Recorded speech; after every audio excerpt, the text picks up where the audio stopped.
한국이나 중국이나 일본과 같은 동양에는 한 가지 공통점이 있습니다. 숫자 4를 잘 사용하지 않는다는 것인데요. 병원과 같은 건물 같은 경우는 아예 3층 다음에 바로 5층으로 연결되기도 합니다. 부득이하게 4층을 표기할 경우에는 이제 4라고 표기하지 않고 영어로 F라고 표기하기도 합니다. 자동차 번호판을 발급할 때에도 마찬가지인데 앞자리 두 자리를 4를 발급하지 않는다고 합니다. 이것은 4라고 하는 숫자가 죽을 사자와 발음이 비슷해서 꺼려하기 때문입니다. 대입 수학 능력 시험이 치루어지는 날에도 이와 같은 금기는 힘을 발휘하고 있습니다. 추운 겨울날에 이제 자녀들이 시험을 보는 동안 학부모들은 벌벌 떨면서 이제 그 앞 교문 앞에서 자녀의 수능 대박을 기원합니다. 커다란 엿을 사서 그 교문에 붙여놓고 이제 이 엿이 딱 붙어 있어야지만 우리 아들이 좋은 대학에 딱 붙을 것이라는 이제 막연한 기대를 가지기도 합니다. 그래서 이 엿이 만약에 떨어지면 이제 아이가 대학에 떨어진 듯이 목 놓아 울기도 합니다. 시험 전에는 미역국을 먹이지 않습니다. 왜냐하면 미끄러지기 때문입니다. 계란 후라이도 먹이지 않습니다. 깨지기 때문이죠. 붙으라고 엿을 주고 잘 풀라고 휴지를 주고 잘 찍으라고 포크도 줍니다. 수능 시험을 앞둔 학생들에게는 이와 같이 맛있는 미역국과 계란은 일종의 금기로 발휘되고 있습니다. 금기라고 하는 이 말의 사전적인 의미는 마음에 꺼려서 싫어하거나 금함이라고 하는 뜻을 가지고 있습니다. 남태평양 폴리네시아어인 터부에서 온 말이기는 하지만 인간이 살고 있는 곳이라고 한다면 동서고금을 막론하고 어떤 문화권이든지 상관없이 발견된다고 합니다. 그래서 프로이트와 같은 이제 심리학자는 이와 같이 금기를 사회적으로 금지된 행동을 무의식적으로 갈망하는 것이다라고 금기를 정의하기도 합니다. 아무튼 이 금기 속에는 단순하게 해서는 되고 해서는 안 되는 일만을 규정하는 것이 아니고요, 사회를 통제하는 목적으로 널리 쓰이기도 하거나 아니면 사회적으로 질서에 굉장히 중요한 요소를 담고 있는 것이 문화인류학자들의 공통된 견해이기도 합니다. 눈에 보이지도 않고 또 법으로 규정되지도 않았지만 인간의 삶 깊숙이 침투해서 주로 인간을 지배하는 강력한 힘으로 작용하는 것이 바로 이와 같은 금기라고 많은 전문가들이 이야기하고 있습니다. 오늘 본문 말씀은 사복음서 가운데 유일하게 요한복음에만 등장하는 가나의 혼인잔치에서 일어난 하나의 사건입니다. 이제 막 갈릴리 가나에서 이제 한 커플이 탄생하고 있습니다. 떠들썩한 파티가 시작되었고요, 온 동네가 소문이 나서 모두가 와서 축복해주고 있습니다. 예수님과 또 그의 제자들, 예수님의 어머니도 하객으로 초청을 받았습니다. 신랑과 신부 역시도 아마 본문은 다 설명해주지 않겠지만 설렘과 흥분 속에서 기쁨을 감추지 못했을 거라고 추측해 볼 수 있습니다. 모두가 흥에 겨워서 즐거워하며 파티를 즐기고 있습니다. 맛있는 음식과 또 흥겨운 음악이 가득한 이 축제의 날, 모두가 삶의 즐거움을 이야기하고 있습니다. 하지만 파티의 흥분과 설렘은 오래가지 못합니다. 왜냐하면 본문은 갑자기 포도주가 떨어졌다고 증언하고 있기 때문입니다. 축제의 한 현장에서, 축제가 한창 막 진행되고 있는 그 한 과정에서 난데없이 갑자기 포도주가 떨어졌다는 것입니다. 유대계 소설가인 프란츠 카프카의 소설 소송에는 요제프 K라고 하는 사람이 등장합니다. 그는 자신이 30세 되는 생일날 아침에 아무 이유 없이 갑자기 체포당합니다. 즐겁고 기뻐해야 할 그 생일날에 단잠을 자다가 갑자기 체포당한 요제프 K는 아직도 상황 파악이 되지 않습니다. 어리둥절하겠지요. 이 소설에서 요제프 K의 죄명이 무엇인지, 이 사람이 왜 체포되었는지 설명은 나오지 않습니다. 다만 이 소설의 마지막에서 요제프 K는 그냥 처형당하는 것으로 소설은 끝이 납니다. 체포되어서 죽음이 시시각각 다가오고 있는 그 절박한 상황 속에서도 내가 죽어가고 있다는 그 심각성조차 깨닫지 못한 존재, 하루 전만 하더라도 자신이 체포될 거라고 생각하지 못하고 자신의 생일을 기대하면서 기뻐했던 요제프 K는 인간 존재의 의미를 적나라하게 고발하고 있습니다. 우리가 마치 이 소설의 주인공과도 같이 이렇게 불확실한 미래 속에서 놓여져 있는 사람들이다라고 이 소설가는 꼬집고 있는 것입니다. 오늘은 단잠을 자지만 내일은 체포되는 요제프 K와도 같이 인간은 모두 시시각각 존재하는 위협과 위기를 맞이합니다. 아직은 느껴지지 않을 때가 있습니다. 아직은 실감이 나지 않을 때도 있습니다. 아직은 포도주가 남아 있습니다. 아직은 먹고 마실 포도주가 남아있고 축제도 아직 계속 진행되고 있는 것 같습니다. 영원할 것 같은 우리의 삶으로 여겨지기도 합니다. 하지만 포도주는 언젠가 반드시 떨어집니다. 떨어진 포도주는 인간의 한계를 보여주고 있습니다. 지금 건강을 자신하는 사람도 언제 그 건강을 잃을지 모릅니다. 많은 부를 자랑하는 사람도 언제 그 부를 잃을지 모릅니다. 인간의 잔치는 이와 같이 한계가 있습니다. 잔치의 마지막은 언제나 예상치 못한 순간에 갑자기 난데없이 닥치게 됩니다. 혼인잔치에 포도주가 떨어진 것처럼 말이죠. 혼인잔치에 포도주가 떨어지자 예수님의 어머님은 예수님께 이와 같이 표현하고 있습니다. 저들에게 포도주가 없다. 저는 이 말을 들을 때마다 마치 저희들을 나타내서 표현하는 말과 같이 들립니다. 우리에게는 포도주가 떨어지는 존재들이라는 것입니다. 인간의 금기들 가운데에서 아마 가장 큰 금기는 아마도 죽음일 것입니다. 요제프 K가 왜 체포되었는지 또는 왜 죽어야만 하는지에 대한 설명도 없이 소설은 그냥 그가 죽는 것으로 막을 내리고 있습니다. 요제프 K와도 같이 우리는 죽음 앞에 놓여져 있습니다. 젊음을 자랑하는 젊은이도, 부와 명예를 많이 가진 권력자도, 많은 학식을 가진 지혜자도 이 죽음 앞에서 동일하게 공평하게 놓여져 있습니다. 오늘 자다가 내일 체포될지 모르는 인간의 처지와도 같이, 오늘 잔치를 즐기는 도중에 갑자기 떨어진 포도주와도 같이 우리는 이 죽음 앞에서 무기력한 존재로 남아 있습니다. 사실 인간이 태어난다라고 하는 것은요, 엄밀히 이야기하면 죽어간다라는 의미와도 똑같습니다. 우리는 생일을 기뻐하고 생일을 축하하지만 사실 생일을 맞이할 때마다 우리는 조금씩 더 죽어간다는 의미이기도 합니다. 인간은 태어난 순간부터 죽어갑니다. 그래서 살아가는 것은 죽어간다는 뜻이고, 아이러니하게도 이 삶과 죽음은 늘 공존하고 있습니다. 죽음을 피할 사람은 아무도 없습니다. 누구도 예외가 없습니다. 그래서 죽음은 금기가 되었습니다. 어떤 문화권에서도 죽음이라는 단어를 직접적으로 이야기하지 않습니다. 돌아가셨다, 소천하셨다, 휴식을 취한다, 안식을 취한다, 이렇게 에둘러서 표현하고 있죠. 저들에게 포도주가 없다. 우리 모두의 피할 수 없는 현실입니다. 그런데 오늘 본문을 자세히 보면 이상한 것이 하나 발견되고 있습니다. 모두가 즐거워하는 기쁨의 현장, 그 혼인잔치의 순간에 누구도 주목하지 않았던 것이 하나 있었습니다. 기쁨과 즐거움에 취해서 주목하지 않고 잊고 있었지만 여전히 그 축제의 자리 한 귀퉁이에 놓여져 있던 돌 항아리 6입니다. 사도 요한은 본문 6절을 통해서 유대인의 정결 예식을 따라 두세 통 드는 돌 항아리 6이 놓여 있었다고 기록하고 있습니다. 유대인의 정결 예식을 보면 이제 손에 물을 부어서 깨끗하게 씻는 행위와 또 먹고 마시는 그릇까지도 깨끗하게 씻는 행위 모두를 포함하고 있는데요, 부정한 것을 정결하게 한다는 의미를 가지고 있습니다.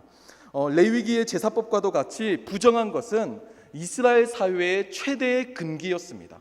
이스라엘과 같이 종교적인 사회에서 이 부정한 것과 접촉하거나 부정한 것을 경험한다는 것은 굉장히 큰 죄로 여겨졌기 때문입니다. 부정한 것과 접촉하는 것, 부정한 상태에서 거룩한 음식을 먹는 것 등은 심각한 죄로 여겨졌습니다. 부정한 것에 대해서 오늘날 우리가 볼 때 강박관념에 가까울 정도로 굉장히 몰입했던 이스라엘 사회에서 정결 예식은 아이러니하게도 그만큼 인간이 부정하다는 것을 보여주고 있습니다. 아무리 깨끗하게 씻고 아무리 정결하게 만들어도 인간은 여전히 부정하고 인간은 여전히 씻어야 하는 존재라는 것만을 보여주고 있기 때문입니다. 깨끗하게 하고 정결하게 하더라도 한계가 있습니다. 정결 예식을 따르는 돌 항아리 6은 우리를 완벽하게 깨끗하게 해주는 것이 아니고 씻어도 부정한 상태에서 벗어날 수 없는 인간의 한계만을 보여줄 뿐입니다. 포도주가 떨어진 그 잔치, 그리고 그 한켠에 놓여져 있었던 돌 항아리 6은 인간의 비참한 현실을 반영하고 있습니다. 지금은 축제를 즐기는 주인공이라고 할지라도 포도주가 떨어지면 모두 마찬가지로 그 축제는 끝이 나게 됩니다. 아무리 축제라 하더라도 본질상 비참한 인간의 처지는 바뀌지 않습니다. 그 어떤 희망도 보이지 않습니다. 제가 살면서 가장 기뻤던 그리고 감격스러웠던 순간은 공식적으로는 이제 예수님을 믿었던 순간입니다. 그런데 이제 비공식적으로는 이제 군대에서 제대하는 순간이었습니다. 제가 군대에서 위병소를 나오면서 정말 너무 기뻤습니다. 왜냐하면 이제 군대의 엄격한 규율과 그 상명하복의 질서에서 벗어나서 자유를 누린다는 것이 너무 기뻤기 때문입니다. 사실 저는 이제 4급 판정을 받았었는데 이제 시력이 부동시라서 제가 재검을 신청해서 현역으로 다시 갔었습니다. 이제 갔다가 이제 군 생활을 경험하다 보니까 이게 생각보다 질서가 굉장히 엄격하구나를 이제 그때 느꼈었거든요. 이제 제대를 하고 나니까 늦잠도 잘 수 있고 또 누워서 TV도 볼 수 있었습니다. 굉장히 큰 자유를 누릴 수가 있었죠. 그런 제가 예전에 9박 10일간의 정기 휴가를 받은 적이 있습니다. 기다렸던 휴가니만큼 기쁨에 들떠 있었고 게다가 그 휴가 기간이 이제 제 생일과도 겹쳐 있어서 더욱 즐거웠습니다. 친구들을 만났습니다. 그리고 놀러 갔습니다. 좋은 즐거운 시간을 보냈습니다. 그리고 제 생일 파티도 마련해 주었습니다. 하지만 이렇게 떠들썩한 파티를 즐김에도 불구하고 휴가를 즐기고 있는데에도 무언가 이상한 느낌이 드는 겁니다. 마음껏 즐길 수가 없는 겁니다. 그 순간을 가슴 한켠이 찝찝하게 눌려 있는 것 같았습니다. 휴가가 휴가가 아니고 생일이 생일이 아닌 것처럼 느껴졌습니다. 당장은 친구들과 즐거운 시간을 보내고 있지만 마음속 깊은 곳에서는 불편함이 가득했습니다. 저는 시간이 흐른 후에야 마침내 그 이유를 알 수 있었습니다. 그 이유는 제 목에 걸려 있었던 군번줄, 그것이 제 현재의 신분을 말해주고 있었습니다. 제가 휴가를 받았고 이제 사회에 나왔고 친구들을 만나고 즐거운 시간을 가지고 또 파티를 즐기고 있지만 그러나 제 목에는 여전히 제가 군인임을 끊임없이 증명하는 군번줄이 걸려 있었습니다. 잠깐 사회에 나와 있지만 다시 복귀해야 되는 군인 신분임을 다시 알려주고 있다는 겁니다. 이것이 그 당시 저의 처지와 한계를 보여주었습니다. 지금 느끼고 누리는 것이 영원한 것이 아니라 다시 잠깐 누리고 내려놓아야 한다는 사실을 끊임없이 이야기해주고 있었습니다. 마치 혼인잔치에 놓여 있었던 돌 항아리 6과도 같이 말입니다. 본문을 보면 포도주가 떨어진 혼인잔치에서 예수님은 하인들에게 명령하여 물을 채우라고 명하십니다. 정결 예식에 쓰는 항아리에 채워지는 물, 그리고 이 물은 연회장에게 그대로 전해집니다.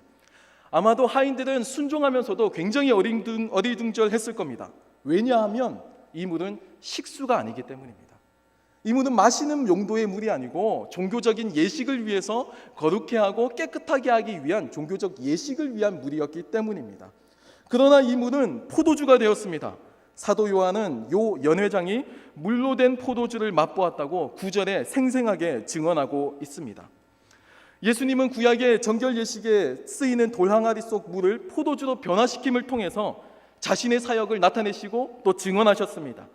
구약의 율법으로는 단 한 사람도 깨끗하게 할 수 없지만 이를 포도주로 변화시킨 예수님은 그리스도의 보혈의 능력을 강력하게 증거하고 있습니다.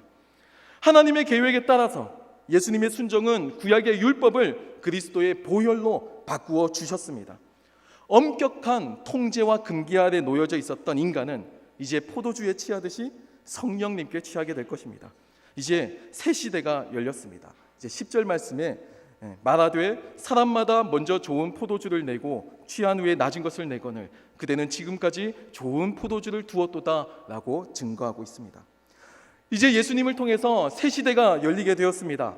이제 독일의 신학자인 판넨베르크는 이렇게 이야기를 하는데요.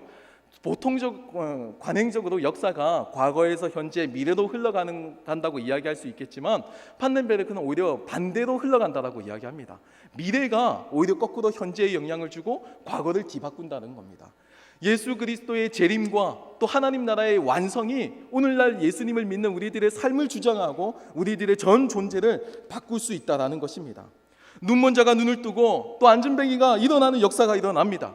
이제껏 구속해왔던 모든 금기는 그리스도 예수 안에서 다 무너지게 됩니다. 예수님께서 승리하셨습니다. 혼인잔치에도 불구하고 인간은 여전히 한계에 머물러 있습니다. 참다운 축제다운 축제는 열리지 못합니다. 지금은 웃고 있지만 언제 눈물 흘릴지 모릅니다. 포도주도 언제 떨어질지 모릅니다. 그저 일희일비하는 인생일 뿐입니다. 궁극적으로 그 누구도 이 죽음을 피해갈 수 없습니다. 하지만 예수님은 이 금기를 축제로 바꾸셨습니다. 그래서 오늘날 사회에 존재하는 모든 구조적인 악과 모순, 그런 사회적 금기도, 정치적 압제로 말미암아 존재하는 정치적 금기도, 인간이 죄인이라고 하는 종교적인 금기도 이 예수 그리스도의 복음의 능력 앞에서 다 무너졌습니다. 죽음에 대한 두려움과 불안도 예수님을 통해서 모두 다 해결되었다고 요한은 증언하고 있습니다. 이제 죽음의 권세는 무너지게 되었습니다. 골고다의 십자가에 매달렸던 예수님을 보고 제자들은 모두 뿔뿔이 흩어졌습니다. 그들의 기대와 욕망과 달리 힘없이 십자가에 달리신 그 주님의 모습은 실망 그 자체였기 때문입니다. 십자가에 달린 자는 율법에 따르면 저주받은 자입니다. 제자들에게 십자가에 달린 예수님의 모습은 십자가에 달려서 저주받은 모습, 상상할 수 있는 최고의 금기의 모습이었습니다. 하나님의 아들인 줄 알았는데, 이분 잘 믿고 이분 잘 따라가면 하나님의 나라가 올 줄 알았는데, 이 메시아 하나님이 율법에 명시된 저주받은 자의 모습으로 처형당한 모습을 본 제자들의 마음은 아마도 절망적이었을 겁니다. 하나님의 아들이 하나님께 저주를 받다니 절망합니다. 삶의 방향과 목적을 잃고 방황합니다. 모든 기대가 처절하게 무너지고 짓밟힌 그 사건 이후에 그 누구도 입을 열지 않습니다. 조용합니다. 그저 받아들일 수밖에 없습니다. 어떠한 기대도 소망도 남지 않습니다. 이제 끝인 것 같습니다. 하지만 이상한 일이 벌어집니다. 제자들이 다시 모이기 시작합니다. 주님을 3번이나 부인했던 베드로도 다시 오고, 겁이나 도망갔던 제자들도 담대해지기 시작합니다. 이제 죽음도 그들을 막을 수 없게 되었습니다. 부활하신 주님, 부활의 그 주님을 만났기 때문입니다. 모든 금기를 무너뜨리고 죽음을 이기신 주님을 만나고는 모두가 달라지게 되었습니다. 절대 깨어지지 않을 것 같았던 금기가 무너진 그 현장을 목격할 수 있었습니다. 죽음의 권세가 무너졌습니다. 제자들에게 두려움은 사라졌습니다. 자세히 보시면 제자들이 처해 있던 당시의 상황은 전혀 달라지지 않았습니다. 여전히 제자들은 소수이고 여전히 제자들은 사회적 약자입니다. 제자들의 삶 가운데 기대하고 소망할 것이 단 하나도 남지 않아 있습니다. 하지만 부활 사건 이후에 제자들의 관점이 달라졌습니다. 세상을 살아가는 삶의 태도가 달라졌습니다. 세상을 바라보는 가치관과 관점이 완전히 달라졌습니다. 물이 포도주가 되었습니다. 목숨을 걸고 주님을 증거하는 일에 쓰임받게 되었습니다. 그래서 사도 요한은 그저 단순한 기적 사건처럼 보이는 이 갈릴리 가나에서 일어난 사건을 사흘째 일어난 사건이라고 기록하면서 예수님의 십자가 사역을 나타내는 표적이라고 증거하고 있습니다. 사흘째 되는 날, 인간을 깨끗하게 하는 정결 예식에 쓰는 물이 포도주로 변화되었듯이 사흘째 되는 날 우리 주님은 죽음이라고 하는 금기를 완전히 무너뜨리셨습니다. 십자가의 진리가 우리를 자유케 하셨습니다. 요한은 모든 금기에서 해방된 참된 자유를 맛보았던 것입니다. 사랑하는 성도 여러분, 삶을 살아가는 데에는 먹을 것이 필요하죠. 입을 것도 필요합니다. 먹는 것도 이왕이면 아무거나 먹기보다 조금 더 영양가 있는 거, 조금 더 맛이 있는 거 먹는 것이 더 좋을 것입니다. 입는 것도 아무거나 입기보다 이왕이면 더 좋은 옷, 더 멋진 옷을 입는 것이 좋죠. 우리가 이 땅을 살아가는 동안에 무엇을 먹을지 또는 무엇을 입을지에 대한 고민은 내가 생명이 이어지는 한, 내가 숨을 쉬는 한 여전히 계속해서 함께 할 것입니다. 하지만 모든 금기를 무너뜨린 이 예수님을 통해서 우리는 이와 같은 고민보다 더 큰 차원을 바라보고 더 큰 복음을 누리는 삶을 살아갈 수가 있습니다. 십자가만이 이 땅의 금기를 무너뜨리는 궁극적인 열쇠라는 사실을 우리가 더욱 신뢰하길 소망합니다. 하나님만을 두려워하면서 이 땅에 존재하는 모든 금기를 무너뜨리는 복음을 증거하고 살아가는 저와 여러분이 되길 축복합니다. 기도하겠습니다. 사랑의 주님, 정결 예식에 쓰는 물을 포도주로 변화시켜 주셨던 것과도 같이 죄 많고 연약하고 죽음 앞에 무기력한 우리들을 예수 그리스도의 보혈의 능력으로 구원하여 주시고 하나님의 자녀 삼아 주셔서 감사드립니다. 우리가 이 삶의 자신감과 당당함과 담대함을 잃지 않고 세상을 살아갈 수 있게 도와주시옵소서. 복음의 능력을 그저 교회 안에서만, 예배 중에서만, 기도 안에서만 표현하는 것이 아니라 직접적으로 삶을 살아갈 때에도 하나님만을 신뢰하며 살아가는 믿음의 삶을 살아갈 수 있게 주님 도와주시옵소서. 우리 모든 중고등부 학생들과 모든 성도님들의 삶을 하나님께서 지켜주시고 돌보아주셔서 포도주로 변화된 성령 하나님 앞에 충만한 삶을 살아갈 수 있게 도와주시옵소서. 주님께 모든 걸 맡깁니다. 감사하며 예수님의 이름으로 기도합니다. 아멘.